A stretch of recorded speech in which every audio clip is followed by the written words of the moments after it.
सुस्वागतम. गोष्टीचे नाव आहे लोभ हे एक वाईट संकट आहे. एका जंगलाच्या कडेला एक गायरान होते. आजूबाजूच्या गावातील गुराखी आपल्या जनावरांना घेऊन तिथे येत असत. जेव्हा जनावरे चरू लागत तेव्हा गुराखी वेळ घालवण्यासाठी आपापसात खेळ खेळत असत. गायरानात एक प्राचीन वृक्ष होता. त्याच्या खोडात एक अरुंद तोंड असलेली ढोली होती. गुराखी तेथे गेल्यावर भरभरून आणलेल्या दशम्या जेवण त्या ढोलीत ठेवून देत असत आणि दुपारी जेवण काढून ते सर्व एकत्र जेवणाचा आनंद घेत. एक दिवस एक भुकेला कोल्हा त्या बाजूला आला. त्याला जेवणाचा वास आला. त्याचा माग काढीत तो ढोलीजवळ जाऊन पोहोचला.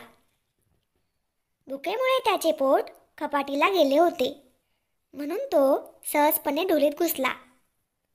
थोड्याच वेळात भुकेल्या कोल्ह्याने सगळे जेवण फस्त केले. आता त्याचे पोट खूप फुगले होते. त्याला ढोलीतून बाहेर येण्याची इच्छा झाली, पण फुगलेल्या पोटामुळे तो मध्येच अडकून बसला. त्याच वेळी गुराखी आपले जेवण घेण्यासाठी तिथे आले. त्यांनी कोल्ह्याला पाहिले व त्याला खूप मार दिला. तात्पर्य, कोणतीही गोष्ट अति करणे हानिकारक असते. अशाच नवनवीन गोष्टी ऐकण्यासाठी आत्ताच माझ्या चॅनलला सबस्क्राईब करा. धन्यवाद.